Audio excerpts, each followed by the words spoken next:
రేపు శనివారం రోజున మర్చిపోకుండా ఒక కోడిగుడ్డుని ఈ ప్రదేశంలో పెట్టండి. ఇలా పెడితే చాలండి, మీ కష్టాలు బాధలు అన్నీ కూడా పోతాయి. అద్భుతమైన ఫలితాలు వస్తాయి. మీ జీవితం మారిపోతుంది. అలానే కాకుండా మీరు పట్టిందల్లా బంగారం అవుతుందని చెప్పొచ్చు. ఎందుకంటే కోడిగుడ్డు అతీత శక్తివంతమైనది. అలానే కాకుండా ముఖ్యంగా శనివారం పూట కోడిగుడ్డుతో పరిహారం చేసుకుంటే ఖచ్చితంగా ఫలితం ఉంటుందన్నమాట. మనం ఏమనుకుంటామంటే కనుక కోడిగుడ్డే కదా అనుకుంటాం, కానీ దాంట్లో కూడా అతీత శక్తి దాగుంటుందండి. ముఖ్యంగా ఏంటంటే కనుక పరిహారాల పరంగా చక్కగా పనిచేస్తుందన్నమాట. చాలా మంచి రిజల్ట్ని తెచ్చిపెడుతుంది. అలానే కాకుండా మనకు ఉండే దిష్టి కావచ్చు, దరిద్రం కావచ్చు, కొన్ని రకాల ఇబ్బందులు ఉంటూ ఉంటాయి. మనం ఎవ్వరికి కూడా చెప్పుకోలేకుండా ఇబ్బంది పడిపోతుంటాం కదా. అలాంటి వాటి నుంచి కూడా మీరు బయటపడాలంటే ఈ పరిహారం అయితే ఆచరించండి. ఎలా చేయాలో తెలుసుకునే ముందు ఒక చిన్న రిక్వెస్ట్ అండి, వీడియోకి ఒక లైక్ ఇచ్చి ఛానల్ని కొత్తగా చూస్తున్నట్టయితే సబ్స్క్రైబ్ చేసుకోండి. ఇక ఆ తర్వాత ఏంటంటే కనుక రేపు శనివారం కదా, అయితే శనివారం రోజున ఏంటంటే కనుక ఈ పరిహారం సాయంత్రం పూట చేయండి. ఉదయం పూట చేస్తే పెద్దగా ఫలితాలు అయితే ఉండవు. సాయంత్రం సంధ్యా సమయంలో చేసుకుంటే మంచి ఫలితాలు వస్తాయన్నమాట. అందుకే ఉదయాన్నే లేచి శుచిగా స్నాన కార్యక్రమాలు చేసుకోండి. అలానే కాకుండా ఇంటిని వాకిలనంతా కూడా శుభ్రం చేసుకోండి. శనివారం అంటే మనము ముఖ్యంగా వెంకటేశ్వర స్వామిని పూజిస్తూ ఉంటాం కదండి. కాబట్టి ఉదయాన్నే లేచిలా స్నానం చేయండి. విపరీతంగా శని బాధలు ఉన్న వాళ్ళు ఏంటంటే కనుక నీళ్ళల్లో కొంచెమంతా కర్పూరం పొడిని కలుపుకొని స్నానం చేయండి. ఏవి లేదండి, ఒక కర్పూర బిళ్ళను తీసుకొని చేతితో మెదిపి అదేంటంటే కనుక బకెట్ నీళ్ళల్లో కలుపుకొని స్నానం చేస్తే చాలా మంచిది. ఎందుకు ఇలా స్నానం చేయాలంటే కనుక శని బాధలు పోవటానికి, అనేక రకాల ఇబ్బందుల నుంచి మీరు బయటపడటానికి. శని విపరీతంగా పట్టి పీడిస్తూ ఉంటుంది కదా, ఆ శని నుంచి బయటపడతారు. స్నానం చేసి ఇంటిని వాకిని శుభ్రం చేసుకుని ఆ తర్వాత ఏంటంటే కనుక ఇంట్లో దీపారాధన చేసుకోండి. శనివారం కాబట్టి ఏంటంటే కనుక స్వామివారిని తులసి దళాలతో పాటు ఎర్రటి పువ్వులతో, అలానే కాకుండా పసుపు రంగులో ఉండే పువ్వులతో మనం పూజ చేసుకోవాలి. అలానే కాకుండా చక్కగా అలంకరించిన తర్వాత పిండి దీపారాధన చేసుకోవాలి. పిండి దీపం పెడితే కోరిన కోరికలు తీరుతాయని, అలానే కాకుండా కుబేరులం అవుతామని మనకు పురాణాలలో చెప్పబడుతుంది. అందుకే పిండి దీపం అనేది ఏంటంటే కనుక పెట్టండి. పిండి దీపం ఒక్కొక్కరు ఒక్కొక్క రకంగా పెడతారండి, ఒక్కొక్కరు ఒక్కొక్క రకంగా పెడతారండి. కాకపోతే ఏంటంటే కనుక పిండి దీపం ఎలా పెట్టినా పర్వాలేదు, కానీ పిండిని కలిపేటప్పుడు అందులో చిటికెడంత పసుపుని వేయండి. వేసేసి చక్కగా ప్రవిధులు చేసేసి దీపారాధన చేయండి. పిండి దీపం పైన ఏంటంటే కనుక గోవింద నామాన్ని వేయాలండి. అలా వేసేసి దీపం పెడితే ఆ దీపం సంపూర్ణంగా వెంకటేశ్వర స్వామికి చేరుతుంది. అలానే కాకుండా మనం దీపం పెట్టాం కాబట్టి మన సమస్య తీరుతుంది, మన కష్టం పోతుంది, మన కోరిక కూడా తీరటానికి అవకాశం అయితే ఉంటుంది. కాబట్టి మీరేంటంటే కనుక దీపారాధన చెయ్యండి. అలానే కొబ్బరికాయ కొట్టుకోండి. ఆ తర్వాత ఏంటంటే కనుక నైవేద్యంగా ఏదైనా సరే పెట్టొచ్చు, బెల్లం ముక్క కూడా పెట్టుకోవచ్చు. ఇలా ఏంటంటే దీప నైవేద్యాలతో పూజ చెయ్యండి. చివరిలో పచ్చకర్పూరం ఉంటే పచ్చకర్పూరంతో హారతి ఇవ్వండి, లేకపోతే నార్మల్గా కర్పూరంతో కూడా హారతిని ఇవ్వవచ్చు అనమాట. ఇలా హారతి ఇచ్చి ఇంట్లో పూజ చేసుకుని తులసి కోట దగ్గర కూడా పూజ చేసుకోవాలి. శనివారం రోజున తులసమ్మకు నీటిని సమర్పించేటప్పుడు ఆ నీళ్ళల్లో ఏంటంటే కనుక చిటికెడంత పసుపుని కలిపి ఆ నీటిని సమర్పిస్తే తులసమ్మ సంతోషించి ఐశ్వర్య వర్షాన్ని ఇంట్లో కురిపిస్తుందని మనకు పురాణాలలో చెప్పబడుతుంది. కాబట్టి ఈ విధంగా ఏంటంటే కనుక నీటిని సమర్పించడం, ప్రదక్షిణలు చేయటం, తులసి కోట దగ్గర ఏంటంటే కనుక దీపం పెట్టడం, ఇదంతా కూడా చేసుకోండి. ఇలా ఏంటంటే కనుకనండి చక్కగా ఇంట్లో అలానే కాకుండా తులసి కోట దగ్గర పూజ చేయడం, మళ్ళీ తిరిగి సాయంత్రం ఇంట్లో దీపారాధన చేసుకోవటం మంచిదనమాట. మీరు పిండి దీపం పెట్టిన శనివారం రోజు నార్మల్గా ఏ దీపం పెట్టుకున్నా పర్వాలేదండి, కానీ ఆ దీపంలో యాలక్కాయని వేయండి. యాలక్కాయ ఎందుకు వేయాలండి అంటే కనుక యాలకులకు అతీత శక్తి ఉంటుంది. యాలకులు ధనాన్ని ఆకర్షిస్తాయి. 4 దిక్కుల నుంచి కూడా డబ్బుని తీసుకురావడానికి యాలకులు మనకు ఉపయోగపడతాయి. కాబట్టి ఎవరైతే చేతిలో పట్టుకొని సంకల్పం చెప్పుకొని ఆ సంకల్పం చెప్పిన తర్వాత ఆ యొక్క యాలక్కాయని దీపంలో వేస్తారో అలాంటి వాళ్ళ యొక్క జీవితం మారిపోయి వాళ్ళకి ఏదో ఒక రకంగా ఏదో ఒక మార్గంలో డబ్బు అనేది వస్తుందని శాస్త్రాల్లో చెప్పబడుతుంది. ఒకటేసారి కోట్లు ఏం రావండి, మెల్లిమెల్లిగా డబ్బు అనేది రావటం అనేది ప్రారంభమవుతుంది. మనం అద్భుతాలను చూడటానికి కూడా అవకాశం ఉంటుంది. కాబట్టి ఇది కూడా మీరు ఏంటంటే కనుక చేయొచ్చు. ఇక ఆ తర్వాత రేపు శనివారం కదా, మనం చెప్పుకున్నాం కదండి కోడిగుడ్డు పరిహారం చేయమని. చాలామంది అనుకోవచ్చు శనివారం పూట కోడిగుడ్డుతో పరిహారం చేస్తే ఖచ్చితంగా సిద్ధిస్తుందా అండి అంటే కనుక, మీరు నమ్మినా నమ్మకపోయినండి, నిజం చెప్పాలంటే కనుక 100% రిజల్ట్ వస్తుందన్నమాట. ఇందులో ఎలాంటి ఇంకా డౌట్లో పెట్టుకోకండి. ఒక కోడిగుడ్డు అండి ఒక్కటే తీసుకోండి. మనం చాలా వరకు కూడా ఏంటంటే కనుక కోడిగుడ్డు ఒక్కటే తీసుకోవాలి పరిహారానికి. ఈ పరిహారం ఎందుకు చేయాలంటే కనుక మన జీవితంలో మనకి ఎన్నో కష్టాలు ఉంటాయండి. ముఖ్యంగా ఈ కష్టాలు ఎందుకు వస్తాయి? ఈ నరదిష్టి వల్ల వస్తాయి. ఈ నరదిష్టి మనకి ఏంటంటే కనుక ఎంత ఇబ్బంది పెడుతుందంటే కనుక ఈ నరదిష్టి మానవుణ్ణి ఏంటంటే కనుక భూమి అంచుల్లో లేకుండా చేయడానికి కూడా ఈ నరదిష్టి అనేది పనిచేస్తుందన్నమాట. అందుకే మీరు నరదిష్టి నుంచి బయటపడాలన్నా, నరదిష్టి రాకుండా ఉండాలన్నా, నరదిష్టి అనేది పటాపంచలైపోవాలన్నా సరేనండి, ఈ పనిని అయితే చేసుకోండి. నరదిష్టనే కాదండి, కొన్ని రకాల ఇబ్బందులు ఉంటాయి, చెప్పుకోలేము, ఎవ్వరికి మనం భరించలేము. అలా ఏంటంటే కనుక మన దగ్గరే పెట్టుకొని మనం బాధపడతాం కదా, అలా కూడా మీరు ఏంటంటే కనుక ఈ పనిని చేయటం వల్ల ఖచ్చితంగా మార్పు అయితే ఉంటుందన్నమాట. కేవలం ఇక్కడ ఏంటంటే కనుక మహా మనం ఒక 5 రూపాయలు ఖర్చు చేస్తామండి, అంతకు మించి రూపాయి కూడా మనం పెద్దగా పెట్టాం. 5 రూపాయలు తీసేసుకుని ఏంటంటే కనుక కోడిగుడ్డు పరిహారం చేసుకుంటే ఖచ్చితంగా మార్పు ఉంటుంది. అలానే నరదిష్టి పోతుంది. నరదిష్టితో మనం సఫర్ అవుతున్న కష్టాల నుంచి మనకు మనకు విముక్తి కలుగుతుంది. దానికి తోడు ఇంకొకటి ఏంటంటే కనుక చెప్పాలంటే మనకు కొన్ని సమస్యలు కూడా పోతాయన్నమాట. చాలా చాలా శక్తివంతమైన పరిహారం అండి. కాబట్టి ఏంటంటే కనుక కోడిగుడ్డుతో ఈ విధంగా ఆచరించండి. కోడిగుడ్డు మీరు ఏంటంటే కనుక కొత్తదేం తీసుకోకండి, మీ ఇంట్లో ఉండేది తీసుకోండి, పాతదైనా పర్వాలేదు తీసేసుకోండి.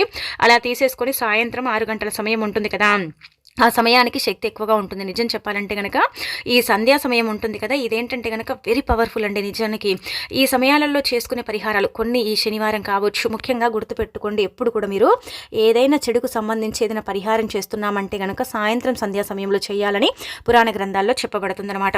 శనివారం కావచ్చు, శుక్రవారం కావచ్చు, మిగతా వారాల్లో ఏంటంటే కనుక ఈ సాయంత్రం సంధ్యా సమయం ఉంటుంది కదా, దీనికి చాలా విపరీతమైన శక్తి ఉంటుందండి. శనివారానికైతే ముఖ్యంగా అతీత శక్తి ఉంటుందండి నిజం చెప్పాలంటే కనుక. అందుకే మీరేం చేయండి, ఇలా ఒక కోడిగుడ్డుని తీసుకోండి. కోడిగుడ్డు పైన ఏంటంటే కనుక ఎలాంటి గీతలు రాతలు ఉండకూడదు. అలా తీసేసుకున్న తర్వాత ఎడమ చేతిలో పట్టుకోండి. కోడిగుడ్డుని ఎడమ చేతిలోనే పట్టుకోవాలన్నమాట.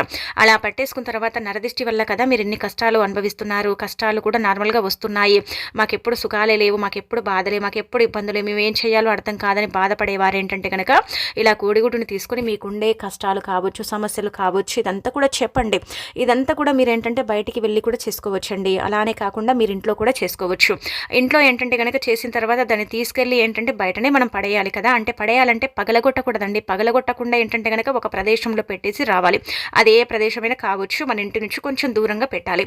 ఎందుకంటే మన ఇంట్లో మనం పెట్టుకోలేము, మనకి ఏంటంటే కనుక మన ఇంట్లోనే మంచుకోలేము, అలానే ఇంటి పక్కల కూడా మనం పెట్టుకోలేమండి. మన ఇంటి నుండి కొద్దిగా దూరంగా ఏంటంటే కనుక ఈ కోడిగుడ్డుని వదిలేసి రావాలి. దానిపైన ఏంటంటే కనుక గీతలు రాతలు లేకుండా చూసుకోండి. ఇలా గీతలు రాతలు లేకుండా ఏంటంటే కనుక కోడిగుడ్డుని తీసుకొని ఎడమ చేతిలో పట్టుకొని చక్కగా ఏంటంటే కనుక సంకల్పం చెప్పుకొని తల చుట్టూదా మీరు 7 సార్లు తిప్పండి. 7 సార్లు ఎడమ చేతిలోనే పట్టుకోవాలి, ఎడమ చేతితోనే తిప్పాలి, సంకల్పం చెప్పుకోవాలి. ఆ తర్వాత మీ ఇంటి నుంచి కొద్దిగా దూరము, అంటే మీ ఇంటి నుంచి కొంచెం దూరం వెళ్ళి అక్కడ ఏంటంటే కనుక ఈ కోడిగుడ్డుని వదిలేసి రండి. అంటే అక్కడ పెట్టేయండి, ఇంకా పగలగొట్టకండి. పగిలిందో పరిహారం అయితే పనిచేయదు, ఇది గుర్తు పెట్టుకోండి. ఒకవేళ పగిలితే మాత్రం ఎలాంటి పరిహారాలు అయితే మీకు అంటే మనం చెప్పుకుంది ఏది కూడా పనిచేయదు అనమాట. పగలకుండా అక్కడ పెట్టి వెనక్కి తిరిగి వచ్చేసిన తర్వాత కాళ్ళు చేతులు శుభ్రం చేసుకుంటే సరిపోతుంది. ఇక్కడ మీకు ఇది ఒక్కటే జరగదండి. నిజం చెప్పాలంటే కనుక చెడు దిష్టి, నరదిష్టి, జనఘోష, అలా ఏడుపు ఉంటుంది కదా, ఎదుగుదల ఆగిపోతుంది, ఎదుగుదల అనేది ఉండదు. అలానే కాకుండా వాటి నుంచి మీరు పడే ఇబ్బందులు, నష్టాలు, కష్టాలు, భరించలేని బాధలు ఇవి ఉంటాయి కదా, వీటన్నిటి నుంచి కూడా మీరు బయటికి రావడానికి అయితే అవకాశం ఉంటుందన్నమాట. చాలా చాలా శక్తివంతమైన పరిహారం కాబట్టి మర్చిపోకుండా ఏంటంటే కనుక గుర్తుపెట్టుకోండి, ఈ పనిని చెయ్యండి. ఈ కోడిగుడ్డు పరిహారం అనేది ఆచరించండి. కోడిగుడ్డు పరిహారం అనేది ఖచ్చితంగా మనకు సిద్ధిస్తుంది. మనం మంచి కోసం చేస్తే మంచి ఫలితం వస్తుంది, చెడు కోసం చేస్తే చెడు ఫలితం వస్తుంది, అంతే. అక్కడ అంతకు మించి ఇంకేమీ లేదనమాట. కోడిగుడ్డు ఏంటంటే కనుక చాలా చాలా పవర్ని కలిగి ఉంటుందని పురాణ గ్రంథాల్లో చెప్పబడుతుంది. కాబట్టి శనివారం పూట ఎవరైతే కోడిగుడ్డు పరిహారాన్ని ఆచరించుకుంటారో అలాంటి వాళ్ళ యొక్క జీవితంలో ఉండే నష్టాలు, కష్టాలన్నీ కూడా పోవటం అనేవి జరుగుతాయని మనకు శాస్త్రాల్లో చెప్పబడుతుందన్నమాట. అందుకే రేపు శనివారం మీకుండే ఇబ్బందులన్నీ కూడా పోగొట్టుకోండి, కష్టాలను తీర్చుకోండి. అలానే ఏంటంటే కనుక పిల్లల పరంగా కూడా చెడు దిష్టి, కనుదిష్టి ఉంటూ ఉంటుంది కదా, వాళ్ళకు కూడా ఏంటంటే కనుక 7 సార్లు తల చుట్టూ తిప్పి ఆ కోడిగుడ్డుని పగలకుండా ఒక చోట పెట్టేస్తే సరిపోతుందన్నమాట. కాకపోతే ఏంటంటే కనుక ఇక్కడ ఇది కూడా గుర్తుపెట్టుకోండి, మన సంకల్పం చెప్పుకున్న కోడిగుడ్డుతో పిల్లలకి ఏంటంటే కనుక దిష్టి తీయకూడదు. మనం సంకల్పం చెప్పకుండా వేరే కోడిగుడ్డుని తీసుకొని ఆ కోడిగుడ్డుతో ఏంటంటే కనుక దిష్టి తీయాలన్నమాట. పిల్లలకు కోడిగుడ్డుతో దిష్టి తీస్తే తొందరగా పోతుందండి. అది కూడా ఇంకా మనకు మంచిగా అంటే ఫలిస్తుందని చెప్పుకోదగ్గ విషయం అన్నమాట. కాబట్టి ఇలా ఈ కోడిగుడ్డు పరిహారం అనేది చేయండి, చేసేసి ఫలితం అనేది పొందండి. ఖచ్చితంగా మార్పు ఉంటుంది. పిల్లల పరంగా ఉండే దిష్టి దోషాలు పోతాయి. ఇంకా అలానే కాకుండా ఇంకొకటి ఏంటంటే కనుక చెప్పాలంటే ఇలా మీరు చెప్పుకున్న కొన్ని కష్టాలు, బాధలు, సమస్యలు కూడా పోతాయి అనమాట. క్షణాల్లోనే అండి రిజల్ట్ అనేది తెలుస్తుంది. పెద్దగా మనం ఇబ్బంది పడాల్సిన అవసరం కూడా లేదనమాట. మంచి ఫలితం అంటే మంచి ఫలితం వస్తుంది. మీరే ఏంటంటే షాక్ అవుతారండి, మీరే ఆశ్చర్యానికి గురయ్యేంత ఫలితాన్ని చూస్తారనమాట. ఎప్పుడైనా సరే ఎక్కువగా కష్టాల్లో ఉన్నారు, ఎక్కువగా బాధల్లో ఉన్నారు, ఏది చేసుకున్నా కానీ మాకైతే పెద్దగా కలిసి రావట్లేదు అనుకుంటారు కదా, అప్పుడు టక్కున ఒక కోడిగుడ్డు తీసుకోండి, తీసేసుకొని ఈ పని చేసేసుకోండి, సరిపోతుంది అంతే. ఇంకంతకు మించి మీరు ఏం చేయాల్సిన అవసరం కూడా లేదనమాట. అంత చక్కగా ఫలితం అయితే ఉంటుందండి. కాబట్టి ప్రయత్నించేసి ఇంకా మీరు రిజల్ట్ అనేది పొందండి. ఇంకా అలానే కాకుండా ఏంటంటే కనుక ఇది మనం 15 రోజులకు ఒకసారి, నెలలో ఒకసారి, లేదంటే కనుక మనకు వీలు ఉన్నప్పుడల్లా చేసుకుంటూ ఉండాలన్నమాట. చాలామంది చేస్తారండి, కాకపోతే అందరూ అన్నీ బయటికి చెప్పుకోరు కదా. కాబట్టి మనం కూడా ఏది చెప్పకుండా మనకు తోచింది మనం చేసుకుంటూ పోవాలి. మన లైఫ్ ముందుకు వెళుతూ ఉంటుంది, మన కష్టాలు పోతూ ఉంటాయన్నమాట. అలా ఏంటంటే కనుక ఈ పరిహారం కూడా మీకు పనిచేస్తుంది. ఇది మనకు తంత్రశాస్త్రంలో ఉంది, పరిహార శాస్త్రంలో కూడా ఉంది. కాబట్టి ఆచరించండి. కోడిగుడ్డే కదా అనుకోకండి, దానివల్ల కూడా మనకి ఎంతో కొంత మంచి జరుగుతుంది. ఆ తర్వాత ఏంటంటే కనుక రేపు ముఖ్యంగా శనివారం కదా! అంటే మనం ఏంటంటే గనకనండి జరగనే జరగదు. ఇక ఈ పని జరగదు. ఇది ఇంకా వదిలేయాలి. ఈ పని ఇంక మా వల్ల కాదని బాధపడతారు. అలాంటి వాళ్ళు రేపు శనివారం పూట ఏంటంటే గనక ఒక్కసారండి గుర్తుపెట్టుకోండి. ఈ ఆకు మీద రాసి కాల్చండి. జరగదన్న పని కూడా జరిగి తీరుతుందనమాట. అంత పవర్‌ఫుల్ ఆకు. కాబట్టి ఏంటంటే గనక రేపు శనివారం రోజున ఖచ్చితంగా అండి ఈ ఆకు మీద రాసి ఈ విధంగా కాల్చండి. అదేనండి బిర్యానీ ఆకండి. బిర్యానీ ఆకు గురించి మనందరికీ తెలిసిందే కదండీ! బిర్యానీ ఆకు ఎంత శక్తివంతమైనదో. కాబట్టి ఏంటంటే గనక ఒక బిర్యానీ ఆకుని తీసుకోండి. ఇక మీరు ఇలా బిర్యానీ ఆకును తీసుకునేటప్పుడు ఒకటి గుర్తుపెట్టుకోండి. బిర్యానీ ఆకుకు చిల్లులు ఉండకూడదు. బిర్యానీ ఆకు ఏంటంటే గనక చక్కగా నిగనిగలాడుతూ ఉండాలి. మీకు రంధ్రాలు ఉన్నా, కొంచెం డ్యామేజ్ ఉన్నా, లేదంటే ఏంటంటే గనక బిర్యానీ ఆకు కొంచెం ఇలా రంధ్రాలతో పాటు కొంచెం చీలి ఉంటుంది కదండి, అలా ఉండకూడదనమాట. అలా ఉంటే అది పరిహారానికి పనిచేయదనమాట. బిర్యానీ ఆకు చక్కగా ఉండేలాగా చూసుకోండి. అలా చూసేసుకున్న తర్వాత ఏంటంటే గనక ఆ బిర్యానీ ఆకుతో ఇప్పుడు పరిహారం చేయండి. ఇక్కడ ఇది కూడా తెలుసుకోండి, బిర్యానీ ఆకు అతీత శక్తివంతమైనది. ప్రకృతి అనుగ్రహాన్ని కలుగుంటుంది. బిర్యానీ ఆకుని తేజ్‌పత్తా అంటారు. స్పైసెస్‌లో ఎక్కువగా ఉపయోగిస్తూ ఉంటారు మసాలాలలో. కాబట్టి బిర్యానీ ఆకు ఏంటంటే గనక చాలా పవర్‌ఫుల్ అండి. మీరు ఈ బిర్యానీ ఆకుతో శనివారం పూట చెయ్యండి. దీనికి సమయం సందర్భం అంటూ ఏమీ లేదు. ఎప్పుడైనా చెయ్యొచ్చు. ఏదైనా అంటే పని అనుకున్నామండి, ఆ పని ముందుకు వెళ్ళట్లేదు, ఆ పని జరగట్లేదు, ఏం చేయాలో అర్థం కావట్లేదని బాధపడతారు. అలాంటప్పుడు ఏంటంటే గనక టక్కున ఒక బిర్యానీ ఆకు తీసుకోవాలండి. తీసేసుకొని ఏంటంటే దాని మీద రాయాలన్నమాట. అంటే ఏ పని అనుకున్నా మనము అది ఒకటే రాయాలి. అంతేగాని 10 పనులు రాసేసి ఏంటంటే గనక దాన్ని మీరు కాల్చారనుకోండి, ఫలితం అనేది రాదనమాట. అందుకే ఏ పని అనుకున్నారో ఆ పని బిర్యానీ ఆకు మీద బ్లాక్ స్కెచ్ మార్కుతో రాయండి. బ్లాక్ స్కెచ్ మార్కుతో రాయటం వల్ల ఏంటంటే గనక మంచి రిజల్ట్ వస్తుందండి. నిజానికి మంచి రిజల్ట్ని చూసే అవకాశం ఉంటుంది. ఒకవేళ బ్లాక్ పెన్ ఉన్నా పర్వాలేదు, బ్లాక్ స్కెచ్ మార్క్ ఉన్నా పర్వాలేదు. ఈ నలుపు ఏంటంటే గనక కాల్చినప్పుడు తొందరగా మనకి ఎఫెక్ట్ అనేది చూపిస్తుంది అనమాట. అంటే మనకు సమస్య అనేది పోవటానికి, మన సమస్య నుంచి మనం బయటపడటానికి, సమస్యలు అనేవి లేకుండా చేసుకోవటానికి ఈ నలుపు అనేది మనకు ఉపయోగపడుతుంది.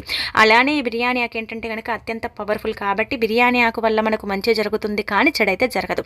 ఇక ఇలా ఏంటంటే గనక బిర్యానీ ఆకు మీద రాసేసి ఇంకా కాల్ చేయండి. మీకు మంచి రిజల్ట్తో పాటు మీ జీవితం కూడా పూర్తిగా మారిపోయి మీకంతా కూడా ఇంకా మంచి చేకూరుతుందనమాట.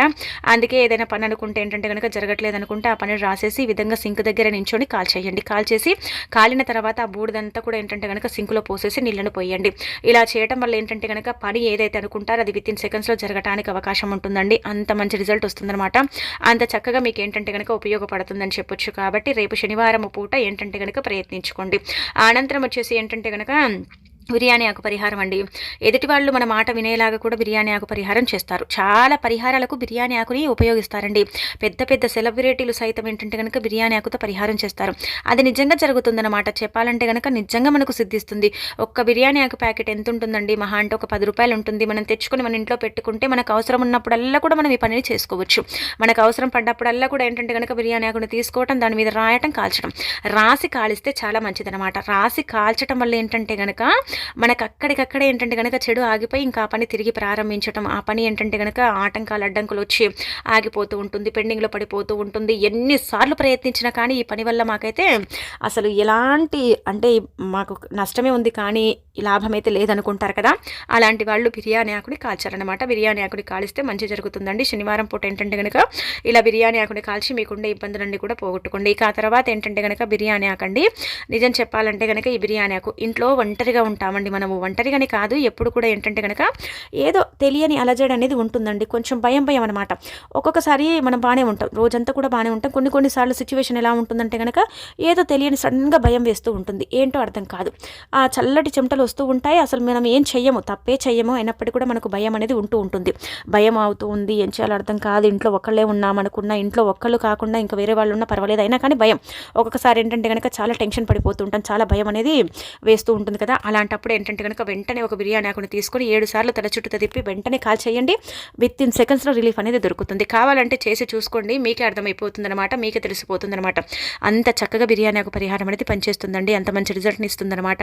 కాబట్టి బిర్యానీ ఆకే కదా అనుకోకండి. బిర్యానీ ఆకు విశ్వంలో అత్యంత శక్తివంతమైన ఆకు, చాలా చాలా పవిత్రతను కలిగి ఉంటుంది. బిర్యానీ ఆకు ఏంటంటే కనుక అంటే ప్రకృతి యొక్క అనుగ్రహాన్ని సంపూర్ణంగా తీసుకుని ఉండే ఆకు అనమాట. అన్ని ఆకుల్లో కూడా ఏంటంటే కనుక బిర్యానీ ఆకుకు చాలా ప్రాధాన్యత ఇవ్వబడుతుంది. బిర్యానీ ఆకు చాలా పవిత్రమైనదిగా పరిగణించబడుతుంది. కాబట్టి బిర్యానీ ఆకుతో మనం ఏది చేసుకున్నా కానీ మనకు కలిసి వస్తుందని శాస్త్రాల్లో చెప్పబడుతుందండి. అందుకే రేపు శనివారం పూట చేసుకోండి, ఇంకా మంచి రిజల్ట్ వస్తుంది.